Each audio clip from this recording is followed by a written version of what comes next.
సిటీలో ప్లాట్ కొనండి. ఫ్యూచర్ లో మీరు కోటీశ్వర్లుగా మారే అవకాశం కోసం వెంటనే మాకు కాల్ చేయండి. నమస్కారం. కార్తీక పురాణం 12 రోజు పారాయణలోకి వచ్చాం.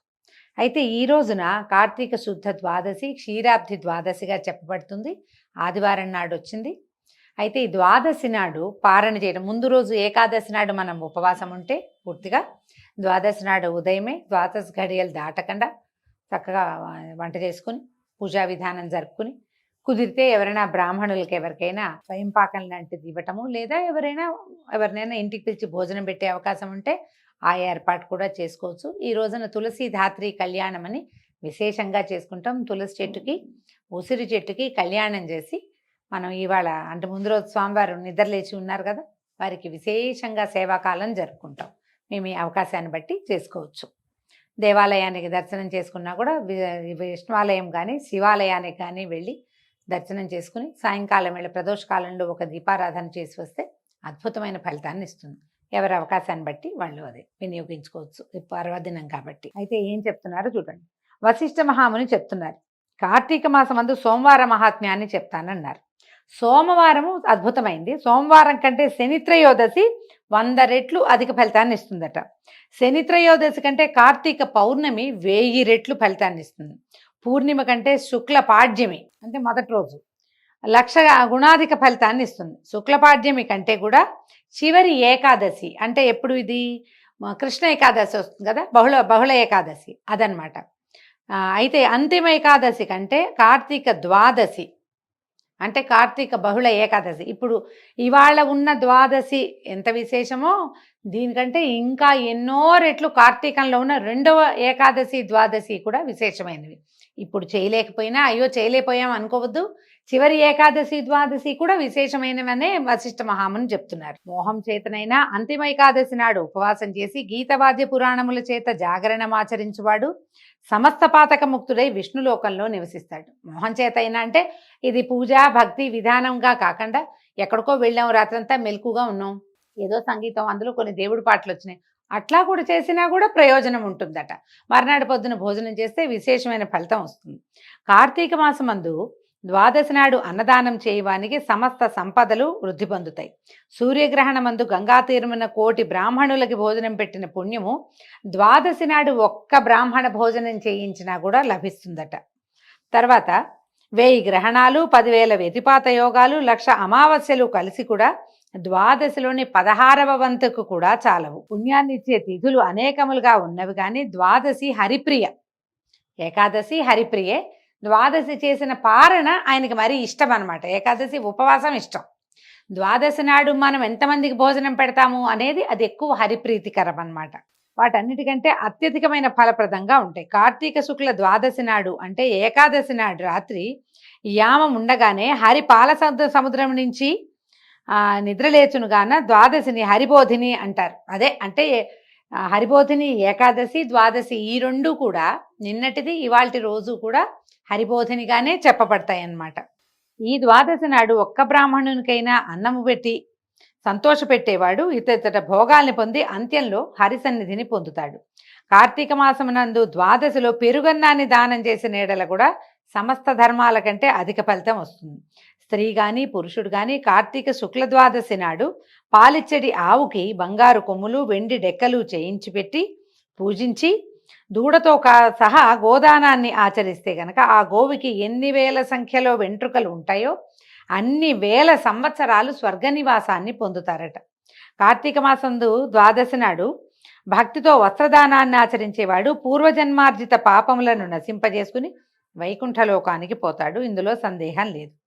కార్తీక మాసమున ద్వాదశి ఎందు కానీ పూర్ణిమ ఎందు కానీ పాడ్యమి ఎందు కానీ కంచుపాత్రలో ఆవు నెయ్యిని ఉంచి దీపాన్ని వెలిగించి దానం ఇచ్చే వారికి 1,00,000 జన్మల్లో చేసినటువంటి పాతకాలు కూడా నశిస్తాయి.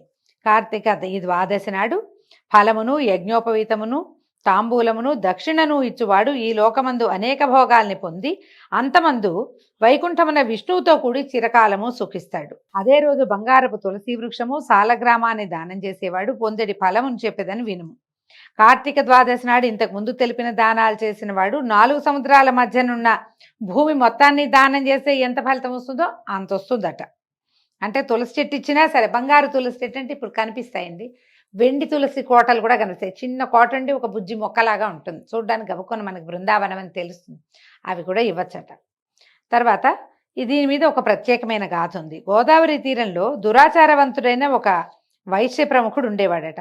ఆయన స్వల్ప దానమైనా చేసేవాడు కాదు, ఆయన అనుభవించేవాడు కాదు. మనకు సొమ్ము ఉంటే కనీసం అనుభవానికి వచ్చినప్పుడైనా మంచిదే, అనుభవిస్తే కూడా మంచిది. అనుభవం లేదు, దానము లేదు. అతను ఎవ్వరికి ఉపకారం చేయలా. నిత్యము పరనింద చేసేవాడు, పరద్రవ్యాల పట్ల ఆసక్తి కలిగి ఉండేవాడు. అయితే ఏమైంది, ఈయన ఒక బ్రాహ్మణుడికి అధికంగా ఎక్కువ వడ్డీకి అప్పిచ్చి ఆ రుణాన్ని తిరిగి పుచ్చుకోవడం కోసం ఆయన ఉన్న గ్రామానికి వెళ్ళాడట. అయితే ఆయన గ్రామాంతరం వెళ్ళాడు, ఆ బ్రాహ్మణ ఆయన ఎక్కడికో వెళ్ళాడు. అయితే ఏమైంది, ఆయన ఎక్కడికో గ్రామానికి వెళ్తే ఈయన ఎక్కడికి వెళ్ళాడో కనుక్కుని అక్కడి దాకా వెళ్ళి నా డబ్బులు నాకు ఇచ్చేసేయమని కనుక్కున్నాడు. అయితే ఆయన ఏమన్నాడు, ఈ నెలాఖరికి నీ సొమ్ముని ఏదో విధంగా ఇస్తాను కాబట్టి కొద్దిగా నిదానించి సొమ్ము తీసుకుందు కానీ అనేసరికల్లా సరే ఇస్తాను, ఎందుకంటే ఇప్పుడు నేను గనక రుణాన్ని నీ దగ్గర అప్పు తీసుకున్నా, నేను నీకు తిరిగి ఇవ్వకపోతే నరకంలో చాలా యాతనలు పొంది మళ్ళీ నీకు రుణదాతకే పుత్రుడిగా పుట్టాలి నాయనా, కాబట్టి నువ్వేం భయపడకు, నేను నీ డబ్బులు ఇచ్చేస్తాను అనగానే ఈయనకి ఎంత కోపం వచ్చిందో ఈ వైశ్యుడికి. ఓరే మూఢుడైన బ్రాహ్మణాథమా, నా ధనాన్ని ఇప్పుడే ఇవ్వు, ఇప్పుడు నెలాఖరి కాదు, ఇప్పటికిప్పుడు ఇవ్వు, లేకపోతే ఈ కత్తితో నేను నరికెదనని దుర్మార్గంతో ఆ వేదాంతేగు బ్రాహ్మణుని జుట్టుపట్టుకుని లాగి కిందకి పడదోసి పాపబుద్ధి అవటం వల్ల తన కాలుతో బ్రాహ్మణుని తన్ని కత్తితో కొట్టాడు కూడా. కొట్టేసరికలా సింహం దెబ్బతోటి లేడీ మరణించినట్టుగా బ్రాహ్మణుడు ఈ ఉద్రేకి వివేకశూన్యుడు అయినటువంటి వైశ్య ప్రముఖుడి దెబ్బలకి మరణించాడట. తర్వాత కోమటి ఏం చేశాడు, రాజదండన వస్తుందేమని భయంతో ఇంటికెళ్ళి బ్రాహ్మణుని చంపానని సిగ్గుపడక సుఖంగా ఉండి కొంతకాలానికి మృతి చెందాడు. వీళ్ళకి ఎవరికి కనపడకుండా దాక్కున్నాడు.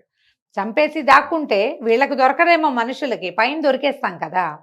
అంతలో ఏమైంది, మరణించాక కరాళముఖులు, అమావాస్య నాటి రాత్రి చీకటితో సమానమైన కాంతి కలిగిన వారు, భయంకరులు అయినటువంటి యమదూతలు పాశములను ధరించి వచ్చి ఆ వైశ్యుణ్ణి తమ పాశములతో బంధించి యమలోకానికి తీసుకుపోయి అక్కడ భయంకరమైన రౌరవ నరకమందు యమాజ్ఞ చొప్పున బాధించుచుండది. ఈ రౌరవంలో ఒక రకమైన పురుగులు ఉంటాయిటండి, అవి విపరీతంగా కుడుతూ ఉంటాయట. యాతనా శరీరం, మనం ఈ బాడీతోటి ఉన్న దేహంతో ఏం బాధలు పడం, మనలోంచి సూక్ష్మ శరీరం బయటికి వెళ్తుంది, అందులో యాతనామయ శరీరం అంటారు దాన్ని.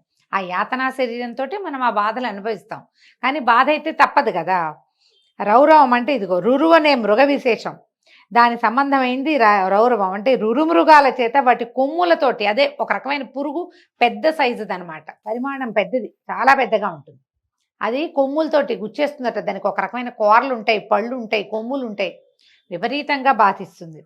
అయితే తర్వాత ఏమైంది, ఈ వయస్సుని కుమారుడు ధర్మవీరుడు అనేవాడు తండ్రి పోయిన తర్వాత ఆయన సంపాదించిన ధనంతో నూతులు తవ్వించాడు, తోటలు వేయించాడు, చెరువులు తవ్వించాడు, చిన్న చిన్న నదులకు వంతెనలు కట్టాడు, ఉపనయనాలు వివాహాలు కూడా చేయించి యజ్ఞాలు చేయిస్తూ నిత్యం బ్రాహ్మణులకి అన్నదానం చేస్తూ తండ్రి సంపాదించిన అంత డబ్బుని అన్ని జాతుల వారికి, ఆకలి కలిగిన వారికి అన్నం పెడుతూ నిత్యము ధర్మపరుడుగా ఉన్నాడు. తండ్రి ఏమో అంతా కడుపు కట్టుకుని తను తినకుండా కూడా సంపాదించాడు, కొడుకేమో వాటన్నిటిని ఇట్లా అనేక రకాల దానాలు ధర్మ కార్యక్రమాలు చేసేవాడు. అయితే ఒకనాడు ఈయన హరిపూజలో ఉన్నాడు, విష్ణు పూజ చేసుకుంటున్నాడు. ఆ సమయానికి నారద మహాముని సమస్త లోకాలు తిరుగుతూ యమలోకం నుంచి బయలుదేరి తన వీణాతంతువులతోటి ధ్వని చేస్తూ, అంటే వాయించుకుంటూ గోవింద నారాయణ నమస్తే కృష్ణ అనంత దామోదర తులసీధామ అని ఇలా రకరకాల నామధేయాలతోటి కీర్తనం చేస్తూ స్వామివారిని హరినామ సంకీర్తన చేస్తూ వచ్చాడట. అయితే ఈ ఆనందంగా వీణ వాయించుకుంటూ తన సంగీతానికి తనే మైమరిచి అడుగులు కూడా నాట్యంలాగా వేస్తున్నటువంటి నారద మహామునిని చూసి ఎంతో ఆనందంతో ఈ ధర్మవీరుడు ఏం చేశాడు, ఆయనకి దండాలు పెట్టి పిలుచుకున్నాడు, రండి రండి మా ఇంటికి అని పిలిచాడు. అయితే సరే బాగా చక్కగా కాళ్ళకి నీళ్ళు ఇచ్చాడు, మంచినీళ్ళు ఇచ్చారు, ఏదో ఆహారం పళ్ళు గిళ్ళు సమర్పించాడు, ఒక సింహాసనం వేసి కూర్చోబెట్టాడు. అడిగాడు, అయ్యా మీలాంటి వాళ్ళు మా ఇళ్ళకి రావడమే అదృష్టం, నేను ఏ పూర్వపుణ్యం చేశానో మీ దర్శనం లభించింది, నేను మీకు ఏం సేవ చేయమంటారో చెప్పండి, మీకు ఏం కావాలంటే అది చేస్తానన్నాడు. అప్పుడు నారదుడు ఏమన్నాడంటే, నా మాట జాగ్రత్తగా విను ధర్మవీర, నువ్వు బుద్ధిమంతుడివి. అయితే కార్తీక ద్వాదశి విష్ణుమూర్తికి ప్రియమైంది కాబట్టి ఆ రోజున చేసినటువంటి స్నాన దాన జపతపాదులు అనంత ఫలప్రదాలు అవుతాయి. సూర్యుడు తులారాశిలో ఉండగా కార్తీక మాసమందు ద్వాదశి నాడు ధనికుడు గాని, దరిద్రుడు గాని, యతి గాని, వానప్రస్థుడు గాని, బ్రాహ్మణుడు గాని, క్షత్రియ వైశ్య శూద్రులు గాని, స్త్రీ గాని, స్త్రీలు కూడా సాలగ్రామ దానాన్ని ఆచరించే వాళ్ళు జన్మాంతరకృత పాపాలని నశింపజేసుకుంటారు. కాబట్టి ధర్మవీర, నా మాట విను. మీ తండ్రి చనిపోయి యమలోకంలో నానా బాధలు పడుతున్నాడు. అతని పాప విశుద్ధి కోసం కార్తీక శుద్ధ ద్వాదశి నాడు నువ్వు సాలగ్రామ శిలాదానం చెయ్యి అన్నాడు. అయితే ఇదంతా వినేసరికల్లా ఈ వైశ్యుడేమన్నాడు, అయ్యా, గోదానం, భూదానం, తిలదానం, సువర్ణదానం, ఇవన్నిటితోటి మహాదానాలు అవన్నీ, వాటితోటి వస్తుంది కానీ ముక్తి శిలాదానంతో ముక్తి ఎట్లా వస్తుందండి? శిలాదానం వృధాగా ఎందుకు చేయాలి? ఇది భక్ష్యం కాదు, భోజ్యం కాదు. కాబట్టి నేను రాతిని దానం చేయను. సాలగ్రామాన్ని శిలగా భావించాడనమాట. నారద మహర్షి ఎన్ని విధాలు చెప్పినా వైశ్యుడు మూఢుడై సాలగ్రామ దానం చేయటానికి మాత్రం సమ్మతించలేదట. ఆయన తర్వాత నారదుల వారు వెళ్ళిపెట్టి వీడికి చెప్పినా అర్థం కాదు అని. కొంతకాలం తర్వాత ధర్మవీరుడు మృతి చెంది మహాత్ముల మాట వినని దోషం చేత సాలగ్రామ దానము చేయనని నిరాకరించటం వల్ల నరకమందు బాధల నుండి తర్వాత 3 సార్లు వ్యాఘ్రమై జన్మించి, ఆ తర్వాత 3 సార్లు కోతిగా పుట్టి, అనంతరము 5 సార్లు వృషభంగా పుట్టి, తర్వాత 10 మార్లు స్త్రీగా జన్మించి గత భర్తయ్యి వైధవ్యమును పొంది ఉండెను. దాని తర్వాత ఏమైంది? ఇట్లా 10 జన్మలు గడిచిన తర్వాత 11వ జన్మల్లో ఈ ధర్మవీరుడు ఒక యాచకుడికి పుత్రికగా జన్మించాడు. తర్వాత కొంతకాలమునకు యవనమునకు రాగానే తండ్రి తగిన వరునికిచ్చి వివాహం చేశాను. అంటే ఇప్పుడు పొందకూడని జన్మల్లో స్త్రీ జన్మ ఉందా అని ఒక ప్రశ్న వస్తుందండి. ఇలాంటివి వినంగానే అదేంటండి అంత మాట అన్నారు, స్త్రీ జన్మ ఉత్తమ జన్మ కదా అనిపిస్తుంది. స్త్రీ జన్మ ఉత్తమ జన్మ అయినప్పటికీ మనకి తెలిసిందే, స్త్రీలకి ఒక గృహం, ఒక స్థలం ఉండదు. పుట్టిన పిల్లల్ని, ఆడపిల్లల్ని మనం వివాహం చేసి ఇంకొక చోట పంపిస్తాం. ఈ వివాహం చేసి పంపించిన తర్వాత ఈ కాలం కాదు, ఇది పూర్వకాలం కాబట్టి భర్తకి లొంగి ఉండాలి, అతని దౌష్ట్యాన్ని భరించాలి. పతివ్రతగా ఉంటేనే వాళ్ళకి మోక్షం, లేకపోతే లేదు. తర్వాత కొన్ని రకాల దాన ధర్మాదులు అవి చేయటానికి అవకాశం ఉండదు. దాంతోపాటుగా మాతృత్వం అనేది శాపము, వరము కూడా. ఇప్పుడు ఈ వీసరాయిని కట్టుకుని మోసినట్టుగా 10 నెలల పాటు సంతానాన్ని మోయాలి. అది అత్యద్భుతమైన అనుభవమే. ఒక్కసారి 2 సార్లు అలా అయితే ఒక రకం. అట్లా కాదు, పూర్వకాలం సంతానాన్ని పొందుతూనే ఉండేవారు. సంతానాన్ని పొందటం అంటే ప్రతిసారి మృత్యుముఖంలోకి వెళ్ళి వెనక్కి రావటం, చావంచుని చూసి రావటం. ఈ పుట్టిన సంతానానికి మలమూత్రాదులకి రోయకుండా అతి ఓపికగా సంతానాన్ని పెంచాలి. ఎక్కువ దుఃఖాలు అనుభవించవలసి వస్తారు స్త్రీలు.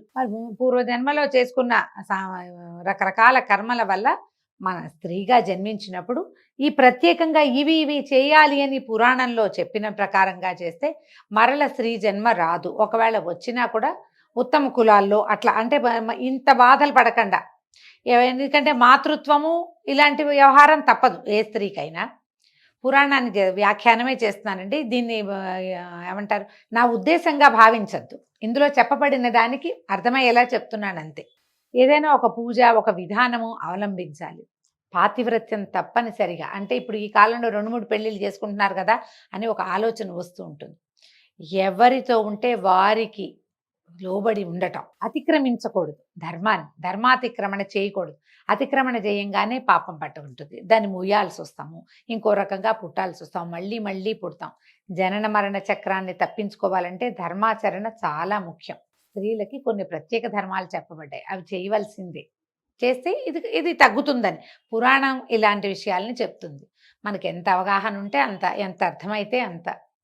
ఆ పైన భగవదేచ్ఛ అంతే. ఇంకా అయితే ఏమైంది, యాచకుడికి పుత్రికగా జన్మించిన తర్వాత కొంతకాలానికి పిల్ల కొంచెం యవనానికి రాగానే తండ్రి ఏం చేశాడు, ఒక వరుణ్ణి చూసి వివాహం చేశాడు.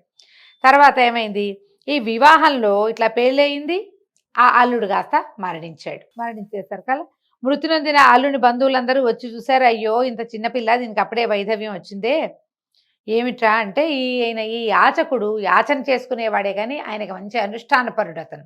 ఆయన దివ్య దృష్టితోటి చూసి చిన్నదాని బాలవైధవ్యానికి కారణం తెలుసుకుని బంధువులందరికీ ఈ పుత్రిక యొక్క పాపపుణ్యాల విచారణ అంతా చెప్పాడు. ఇట్లు చెప్పాక ఏమన్నాడు, ఈ అమ్మాయికి వివరంగా చెప్పాడు, సాలగ్రామ దానం చేయకపోవటం వల్లే ఇలా జరిగింది అని. అప్పుడు ఏం చేశారట, ఆమె యొక్క పాపాన్ని పోగొట్టడానికి జన్మాంతరార్జిత పాపనాశన సమర్థమైన సాలగ్రామ దానాన్ని కార్తీక సోమవారం, కార్తీకంలోనే పిల్లకి పెళ్ళయింది, మర్నాడు వేదాంత వేత్త అయినటువంటి బ్రాహ్మణుడికి దానం చేయించారు. కాకపోతే కథలో వింతగా ఉంటుంది. అక్కడ భర్త మరణిస్తే ఇట దానం ఎట్లా చేయించారండి అని. ఆ కాలపు నియమాలు ఏమిటో మనకు తెలియదు. కాకపోతే కథ ఎట్లా చెప్తారంటే సాలగ్రామ శిలాదాన మహిమ చేత ఆ భర్త మళ్ళీ జీవించాడు అని చెప్తారు. సాంగంగా దానం చేయించేశారు. తర్వాత ఆ దానం వల్ల ఇది జరిగింది. కొంత కాస్త వింతగా పద్ధతికి విరుద్ధంగా కనిపిస్తే కథగా మనం వినాలి పురాణంగా.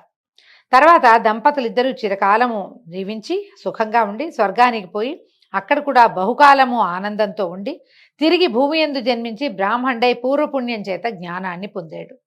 ప్రతి సంవత్సరము కార్తీక సోమవారమున సాలగ్రామ శిలాదానాన్ని ఆచరించి ఆ పుణ్యముతో మోక్ష సామ్రాజ్య పదవీ గతుడయ్యను.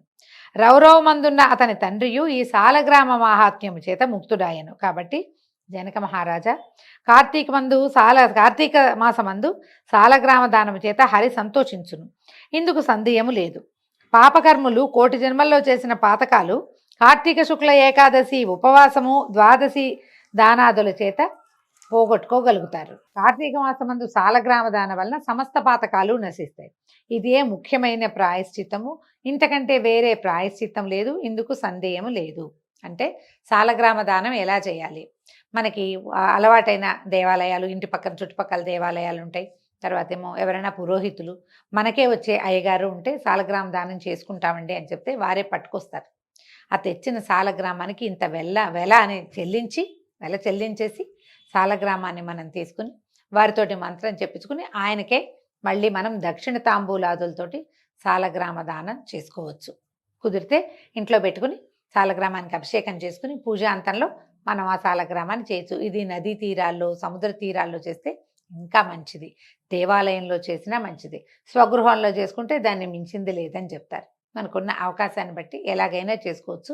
ప్రతి సోమవారము అని చెప్తున్నారు. ప్రతి ఏడాది ఒక్కసారి దీపదానము, ఒక్కసారైనా సాలగ్రామ దానము, ఒక్కసారైనా సాలగ్రామ పూజ, ఒకసారైనా దేవాలయంలో ఒక్క దీపం పెట్టడము, అవన్నీ ఒకటైనా చెయ్యండి అంటారు. మన అవకాశాన్ని బట్టి చేసుకోవచ్చు. దీంతో 12వ రోజు అధ్యాయం పూర్తయిందండి. రేపు ఉదయం మళ్ళీ 13వ అధ్యాయంలో కలుసుకుందాము. నమస్కారం.